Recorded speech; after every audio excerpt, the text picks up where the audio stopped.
So you're just setting up your CNC and you're wondering, should you use plywood or MDF for your base? Let's break it down.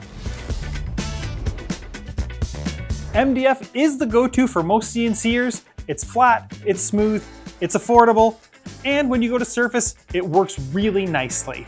The other good part about it is it holds threads pretty nicely, so if you're using inserts or T-tracks, it'll work. The downside to MDF is that it creates really fine dust, so make sure you're wearing a mask and you have your dust collector turned on. The other downside to MDF is it does not like humidity, so if you're in a location where it is humid, it might expand and contract a little bit. MDF may not be your best choice.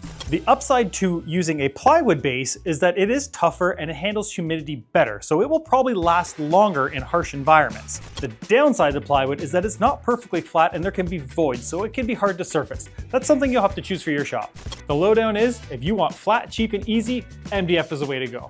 If you need a little bit tougher and some moisture resistance, plywood's probably going to be your friend. Regardless of which one you choose, they're both going to work.